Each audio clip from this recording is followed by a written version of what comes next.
If we were a well-produced show, this is where we'd have the intro music with the voiceover. Welcome to the Bear Independent Brief with your host, Bear Independent from BearIndependent.com. What's up, everybody? Good morning. It's Monday. Yay!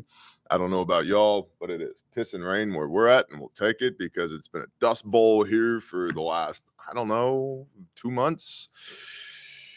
It is the 7th of August, 23. If you are one of those people who are lurking in the shadows, one of the 40% of folks who watch this brief but are not subscribed, I question your existence. Perhaps you should as well. If you're not one of those people, you know the drill. If you're new here, subscribe, ring the little bell icon, do all the YouTube algorithmic bullshit. If you're not new here, you know what to do. Share the show with somebody you love. Leave a comment for the algorithm. Good morning, Ghost. Good morning to everybody in the chat.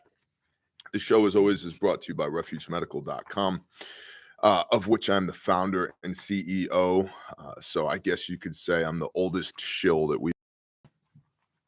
And today we're going to talk about medical cyber attacks. We're going to talk about Trump's promise to prosecute Biden, which will lead into a discussion about end-stage empire indicators. So, you know how it be. Oh, Liberty's in the chat. She's learning. Shalom. Liberty is our director of operations at our refuge medical facility, who recently told me, I don't know, within the last 14 days or so, I've never watched an entire Bear Independent video. To which I was like, how did you sneak in here? She realized she heard the entire video. She's heard them. And so watched them happen. Correct. But, the interesting thing here is that there's no altruistic motivations. It's completely practical because she's wondering if I'm going to say some shit during the brief that's going to result in customer service emails and phone calls down at Refuge Medical. But, to each their own, whatever. DL Hemingway said, I got my slick kit Saturday and I have it with me today. Awesome. Glad to hear it. Bear Independent Brief, 7AUG23. A cyber attack was launched against a California-based parent company, Prospect Medical Holdings, which forced emergency rooms across multiple states to close, and ambulance services had to be redirected. 2 Rhode Island hospitals have been taken offline for security during cybersecurity investigations. In total, medical care in 5 separate states was impacted by this cyber attack. Not much information about the attack is being released yet, but it appears that this may be an extortive ransomware attack in which sensitive data could have been stolen and held at ransom. Which begs the question, how well can you medical on your own? And I'm not saying this again because I'm the founder and CEO of Refuge Medical. I'm saying it because it's a part of our reality here in the Estados Unidos, the United States of America. Let's see, 7 years ago, I got a major laceration on my left leg. And I happened to be a couple of blocks from Grandma's house in North Texas. And this was before I had a medical company. So I had a first aid kit on my truck, but it was one of those bullshit, OSHA Class A type kits with mostly Band-Aids and a little bit of gauze. And so a roll of electrical tape and a paper, actually it wasn't a paper towel. It was the sleeve off of my shirt. I was on a roof and I took my knife and while holding pressure on the laceration with my left hand, I cut the sleeve off of my shirt with my right hand and my knife. I took the sleeve, moved it down my arm, pressed it into the wound, continued to hold pressure, and yelled down to my wife who was on the ground, hey babe, get me a roll of electrical tape. Which, how well do you know your truck? Driver's side, middle bin, bottom left, right? So she gets me a roll of electrical tape. I taped the crap out of it. And then I finished what I was doing on the roof, came down, and we went to Grandma's house, seeing maybe if Grandma had, something a little bit more comprehensive. To which Grandma, this is no shit, handed me a cotton rag and a bottle of castor oil. That was her first aid kit. But it illustrates the point that, 50 years ago, a cotton rag and a bottle of castor oil was a pretty comprehensive first aid kit. Point being that Americans did did more of the job of taking care of themselves rather than constantly farming it out. And we could dive deep into the rabbit hole of why do we need this major medical industrial complex that has trillions of dollars in value. And it probably has something to do with the fact that most Americans eat food that comes out of a brick box and then a cardboard box. And that makes them unhealthy. And then most Americans don't move their bodies. And as a result, they're sick. And because they're sick, they can be preyed upon by the medical industrial complex. So point being, how well do you currently take care of yourself? John Lambert, thank you, John Lambert. Thanks for the super chat. How well do you currently take care of yourself? And how well are you able to take care of yourself when this empire that we live in potentially declines into nothingness? We're like the Ouroboros, the snake eating its own tail. Yeah. Millennia old symbology in that. The American Hospital Association's National Advisory for Cybersecurity and Risk. Now, did you do your homework last week? Do you have yourself a mouthful of a title? Because that was part of your homework last week. The American Hospital Association's National Advisory for Cybersecurity and Risk, John Riggi, said that recovery may take weeks from this cyber attack and stated, quote, "These are threat to life crimes, which risk not only the safety of the patients within the hospital, but also risk the safety of the entire community that depends on the availability of that emergency department to be there," end quote. In other words, we're exemplifying the fragility of the system. Because when everything is smart and interconnected, you can capitalize on that maliciously. The interconnectivity of our society is one of those things that's been touted as it's supposed to make everything better. I don't want my refrigerator to tell me the tire pressure on my truck is low. I don't care. I have eyeballs for that. Quick question in the chat. Who here, because I know professional drivers do this, but who here who's not a professional driver does a walk around of their vehicle before they get in it every day? Anybody? Because like that was the thing. You used to look at your tires and go, huh, that tire looks a little low. I should do something about that. Without the, the Bluetooth tire sensor telling you that your tire is low, right? You know what I do? I kick them. I literally kick the tire because I got a big truck. I run my tires at 75 PSI. And if they wobble, they're low. If I hurt my toe, they're good. A spokesperson for the National Security Council, Adrian Watson, said that the White House has been monitoring this cyber attack. That's great. Hopefully we can get the White House involved in this because they're really good at stuff. And quote, the Department of Health and Human Services has been in contact with the company to offer federal assistance. Yay. And we are ready to provide support as needed to prevent any disruption to patient care as a result of this incident, regardless of the fact that by 2033, the CBO, Congressional Budget Office, projects that we will be $53 trillion in debt, and that at our current rate of spending, the federal government will accrue debt at a rate of $5 billion per day. Per day between now and 2033. That's not that far away. That's a decade. $5 billion a day at our current rate of spending. But don't worry, the federal government will get involved to help out the people, the businesses that were attacked with this cyber attack, which probably has your HIPAA information flying all across the ether at this point. $5 billion a day. And yet these people have the audacity to lecture you. Think about that.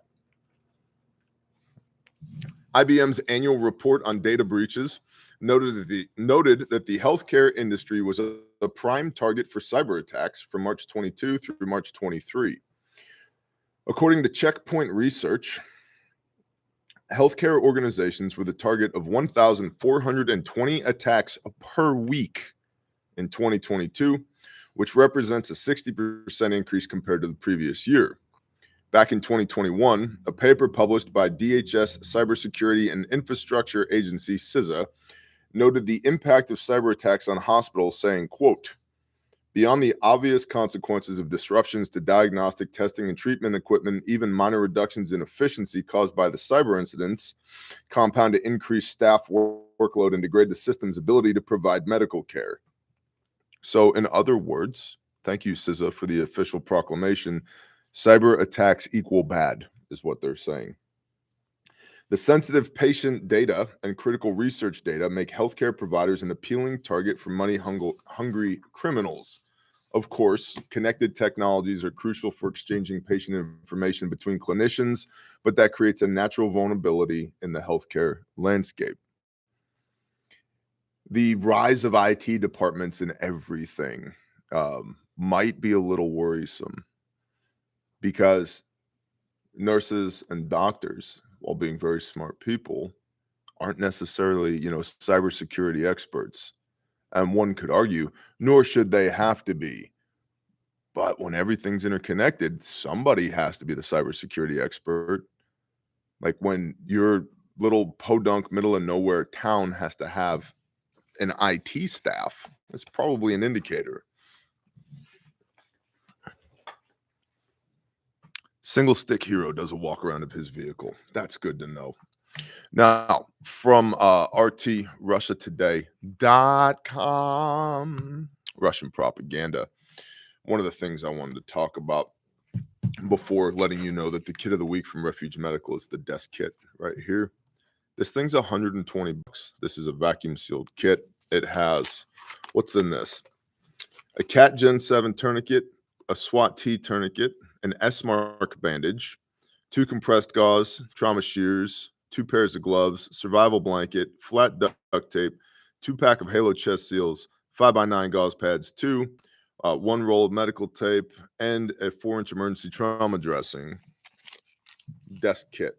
Speaking of schools, what's this for? This will actually fit inside of a file folder, and you can put it inside of a filing cabinet. And now you have a purpose-built blowout kit that nobody has to know is there. Or you can slide this in the top drawer of your desk at school or work, and nobody has to know it's there. And unlike a cotton rag and a bottle of castor oil, you can actually do some TCCC tactical combat casualty care with this kit, and it'll go real well for you. As you can see, it's vacuum sealed. It's nice and compact, and it's $120. It's not a gazillion dollars. It's $120. And if you're on Patreon, use your promo code. It'll be less than that. Okay? Okay, bear. From RussiaToday.com. By the way, that comes from RefugeMedical.com. Because if you watch this channel and you don't know about RefugeMedical.com, are you really watching this channel? Do you even know who I am, bro? Really, bro? Donald Trump vows to prosecute Biden if elected. Prosecutorial tit for tat. Good days. These are great days we're living in, boys and girls. The former U.S. president says that his corrupt successor will be brought to justice under his administration. Just a question, because a lot of people have said, if Trump gets elected again, right, he can only serve 2 terms, which means that, he's essentially a lame duck president, which means that the gloves are going to come off. He's finally going to drain the swamp this time. Let me ask you something. How well do you think that's actually going to go? Because since the 2020 elections, it's become damn near undeniable that there's absolutely an entrenched deep state, and we no longer have, air quote, free and fair elections, end quote, in the United States of America. Joseph Robinette Biden Jr. got 81 million votes when 12 people were going to his rallies. He got 81 million votes. A guy who's either lizard people or a robot and clearly a pedophile got 81 million votes. He got 10 million more votes than Barack Hussein Obama got. I'm not buying that. So, what makes us think that Trump actually could get elected? If you're in the Go Trump 2024 camp, what makes you think that he can actually get elected? And B, what makes us think that if he does get elected, that the swamp, which never got drained, is going to allow him to prosecute Joseph Robinette Biden Jr.? And I'm not saying that Trump doesn't intend to do that. I'm saying that the likelihood of that happening is probably very low in reality. To the article, U.S. Republican presidential frontrunner Donald Trump told an audience in Alabama on Friday that he will appoint a special prosecutor to investigate potential illegality perpetrated by, quote, the Biden crime family, end quote, on his first day in office if he reclaims the White House in 2024. Trump, who has been indicted 3 times in the past 4 months, always a day after something comes out on the Biden family, Trump gets an indictment. Once is a curiosity, twice is an indicator, 3 times we got a pattern. Trump, who has been indicted 3 times in the past 4 months amid a range of criminal investigations into his conduct, told the crowd at a fundraising event in Montgomery, Alabama, quote, on Election Day 2024, we are going to evict crooked Joe Biden from the White House. We are going to expel, should we do it in a Trump voice? On Election Day 2024, we're going to evict crooked Joe Biden from the White House. We're going to expel the criminals and thugs from the halls of power in Washington. Tremendous. Believe it. Believe it. The former U.S. president added that a special prosecutor would be appointed on his first day in office who would study each and every, this is a quote, study each and every of the main claims being brought forth by Congress concerning all the crooked acts, including bribes from China and many other foreign countries that go into the coffers of the Biden crime family, end quote.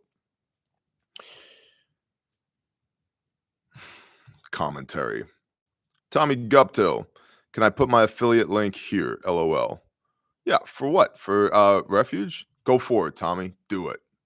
Do it. Do it, Tommy. I've met Tommy. Tommy's good to go. Send it. Tommy is part of the Refuge affiliate program, which all of y'all can be if you want to be. So if you use Tommy's link today, Tommy will get some store credit and you'll get a deal. So send it. I have a complaint. My slick kit did not make my legs more sexy. Well, the Great Flood, I actually would disagree with that because I think if you're carrying a slick kit by proxy, your legs have become more sexy. Now, commentary on Trump indicting Biden, question mark, because it hasn't happened yet and it may not happen. End stage empire indicators. We know the system's corrupt. The political system is corrupt. And that's part of why everything in our culture has become highly politicized, because it allows, by politicizing something, I like this pen. If you like this pen too, make sure you vote for the Democrats or whatever, right? When you politicize everything, you move that, whatever it may be, that topic, that item of consideration into the purview of at least one, if not both, political parties here in the United States of America. Even though George Washington warned us about party politics, that was a long time ago, 240-something years ago. Our memory's not that long. So when everything's highly politicized, which means everything falls in the purview of politics, and politics at the federal level, and in many cases, the state level, the county level, and the local level are all corrupt. And so we have corruption that is spread through everything in this country systemically. That's an end stage indicator of an empire. Then when you have the former president being indicted by the current president, and you have the current president potentially being investigated and indicted by the former president who has become the president again, that type of political shenaniganry is what you see in banana republics and failing empires. That should be an indicator for us. I don't want to piss at anybody's Cheerios, but I firmly believe that if you want to make America great again, that's a grassroots up problem that needs to be solved, not a top-down problem that needs to be solved. Political leadership at the federal level does matter. Business was easier. I paid less taxes, and there was more money out there under Trump than under Biden for sure. That matters. That's people's livelihoods, people's jobs, the ability to feed their children and pay their bills. That's important. But if we go far enough back in America's history, the president should have no effect over those things whatsoever, not even a little bit. So we've fallen really, really far from where we're supposed to be as a nation. Again, it's another end stage empire indicator. And while I want the United States of America to do well because I live here and my children are going to inherit this nation or whatever's left of it, and that forces me to be bullish on the United States of America because here I am. I don't live in Zimbabwe. I don't live in Laos. I don't live in Kazakhstan. I live here. So I want here to do well. While I am reluctantly bullish on the United States of America because it's really the only option that I have, right? It's the only one that really makes sense. I'm also insulating myself from the whims of the system to the best of my ability. That's why this channel is called Bear Independent. The goal is to be independent of the broken, fragile system. And when we see political rivals indicting one another, and make no mistake, I don't think the Trump indictments hold water, and I think that Biden is absolutely a criminal. Those two things reign true in my brain. But we should have never gotten to this point in the first place. And so my question for you is, what are you doing to insulate yourself from the broken, fragile system? What steps are you taking in case this system goes away or is changed so fundamentally that we no longer recognize it? How have you insulated yourself from the bullshit? Because there will be bullshit, whether it's interruption in medical services, which we've seen, over the last 3 or 4 years, supply chain issues, personnel issues, fuel issues, funding issues, cyber attacks, or it's the banking system. There's a whole bunch of banks that are going cashless in Australia right now. You go to the bank, you can't get cash out. Other branches, it's no more than $500 Australian dollars. So that's like, $42 in the United States. Everything's gone digital. They simply don't have the cash reserves, right? So bank collapses, cashless society, right? What are you going to do about that? Food infrastructure. How many food production facilities, which, by the way, a food production facility should be dirt. It's not a big building, right? But how many food warehouses, food production facilities have we seen specifically targeted by bad actors over the last 3 years? Attacks on critical infrastructure, railways, roadways, commo. These are all end stage indicators of a failing empire. There's a lot of talk, and I think that it's not just possible, but probable. There's a lot of talk that we won't have a 2024 election. Potential proof for that, or proof of concept for that, is Zelensky in Ukraine talking about suspending elections because they're in a state of war. But don't worry, we will absolutely resume the election process once the war is over. The idea being, and I think that is a test bed for the potential use of that tactic here in the United States of America.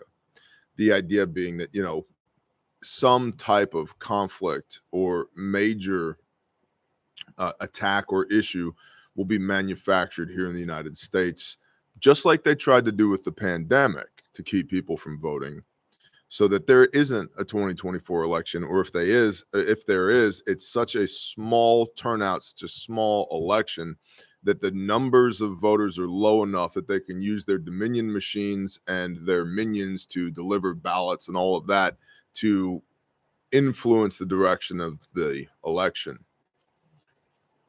My point with all of this is you need a two-pronged plan here. One is we continue to muddle along and things aren't great, but they are still working. I can still go to the hospital. I can still go to the doctor. I can still go to the bank. The kids can still go to school. I can still go to work. I can still get food. That's great. Even if that situation is less than ideal, certainly less than ideal according to our founding documents. That's one course of action. And I would submit that's your primary course of action, perpetuating normalcy. The other course of action is what happens if all this stupidity actually comes to fruition? I think it's possible with what's playing out with Trump and Biden that they are prepping the United States of America, the big they, for not just localized conflict, but nationwide conflict, what a lot of people could call Civil War 2.0. And I think just like Charlie Manson was trying to get the concept of helter-skelter off the ground, I think that's a lot of what we saw with BLM in the last few years, literally burning cities to the ground, right, in mostly peaceful protests, air quote, to ignite, to give enough push, to apply enough energy to the snowball that once it starts rolling downhill, it's never coming back, and it's gaining more mass and momentum.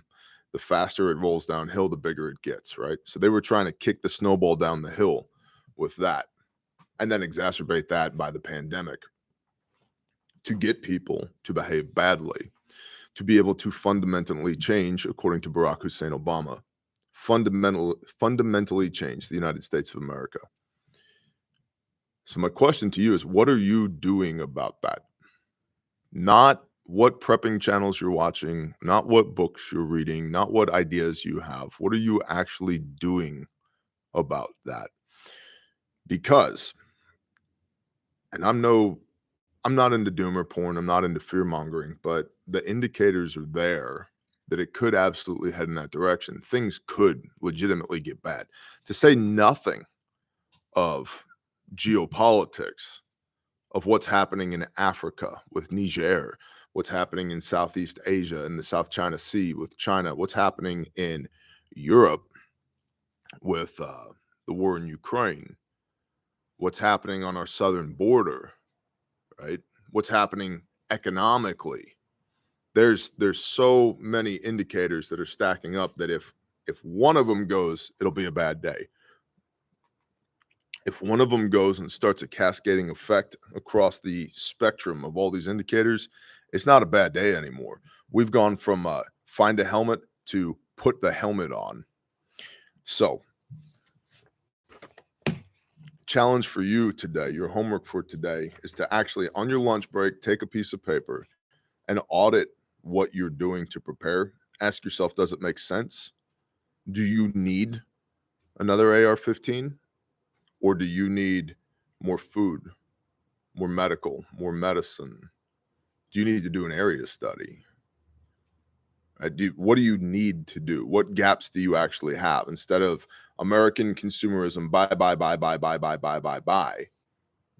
you probably don't need another AR-15. You probably don't need more ammo. You probably don't need a $27,000 night vision setup. You need to be prepared. And the best way for you to do that is to audit what you're currently doing and identify gaps so that you can address those gaps logically, not out of fear, logically.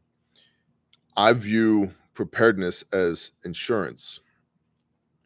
Just like I have insurance on my vehicle or insurance on my home or insurance for my businesses, if something stupid happens, I have some backstop.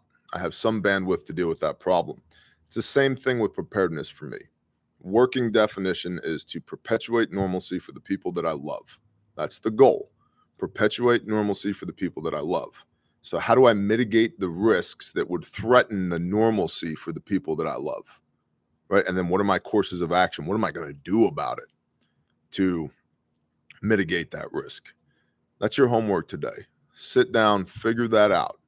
Put pen to paper, actually figure it out. Where are your gaps? Identify your gaps and then figure out what you're going to do about it. rather than just buy. Okay? Okay.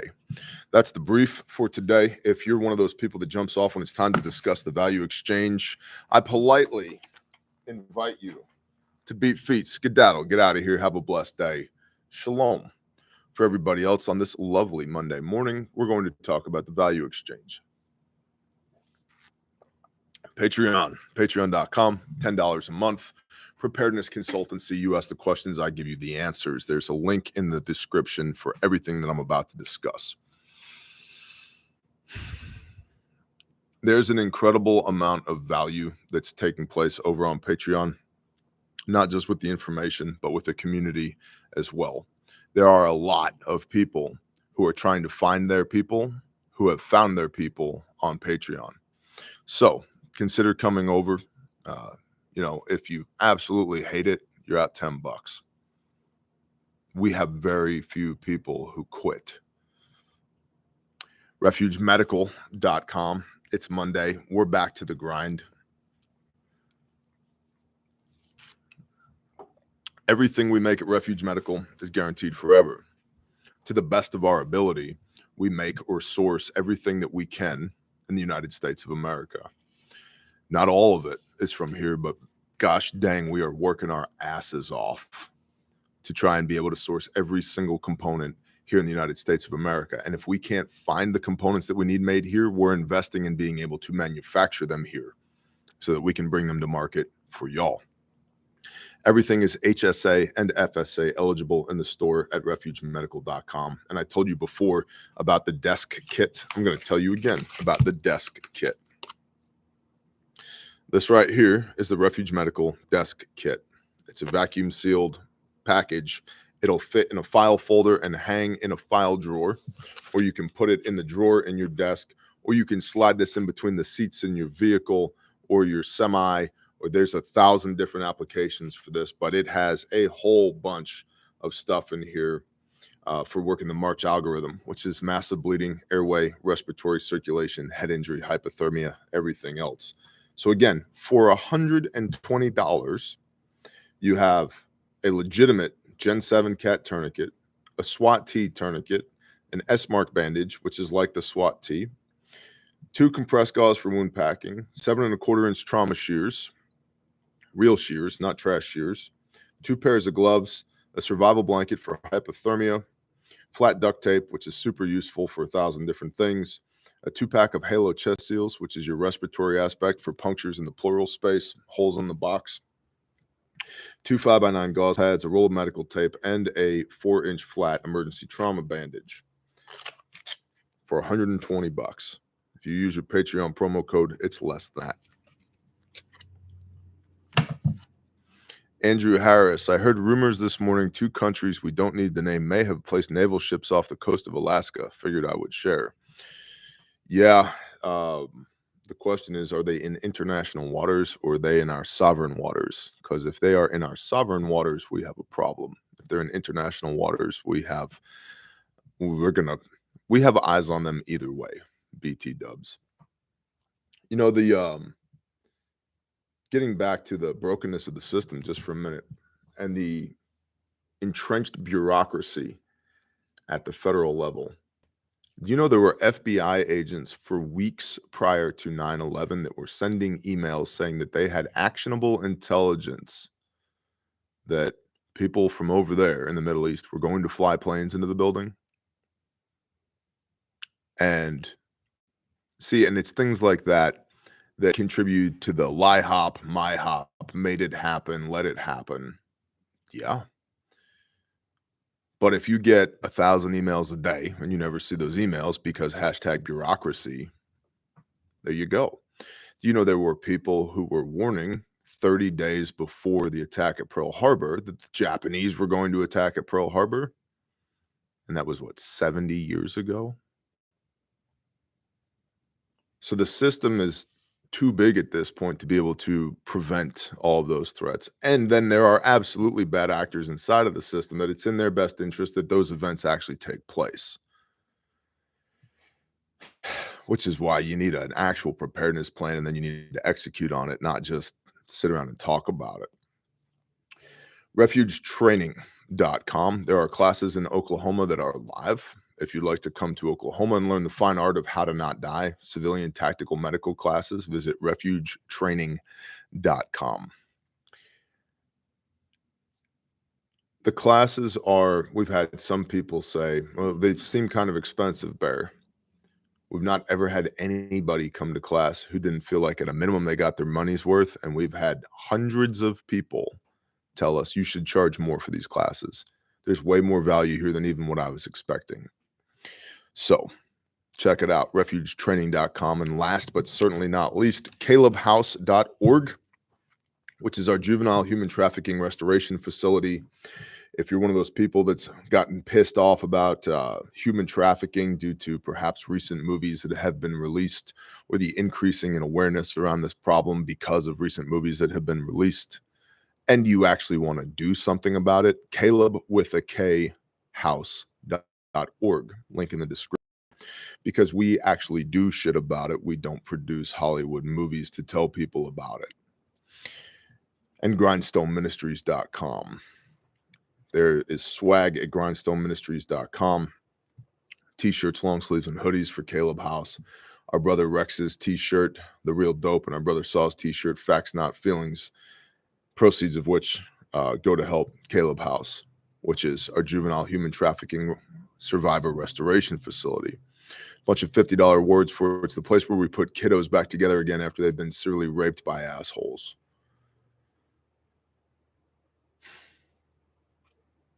Yeah, I don't feel like getting pissed off this morning, but it's the work of a lifetime to be able to positively impact this human trafficking situation.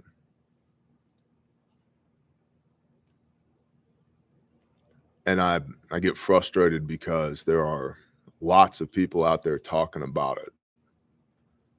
There are far fewer people out there doing something about it. And I don't like to be the guy to sit here and talk to you about it. I want to go do it. And we are going and doing it. And the challenge is when you're little, when you're a small organization that's really good from an operational security standpoint and also from a capability standpoint, because we can be up that fast. We're much harder to detect because we're small. It's good. But because we're small, far fewer people know about us and know what we do because we don't have a PR department. I don't have a marketing department. I don't have a fundraiser on staff. You know, most of these staff fundraisers take at a minimum 10% of what they raise, and in some cases, it's 30% of what they raise. Yeah, we don't do that. We rescue and restore kids. So if you want to plug into that, calebhouse.org or grindstoneministries.com. Palmetto says, we are your marketing department and we're doing a poor job of it. I wouldn't say that you're doing a poor job of it. I know that there's many of you all in the audience who are out there evangelizing for us. And I really super duper appreciate that. My ask would be, please keep doing that. Please keep evangelizing for us because frankly, I can't do it on my own. And the more people who are plugged into what Caleb House does, the more people we can go get, the more people we can rescue. With that, do your homework today. Again, if you're new here, subscribe, ring the little bell icon. If you're not new here, you know what to do. Share the show with somebody you love. Y'all have an awesome Monday. I'll see y'all soon. Shalom.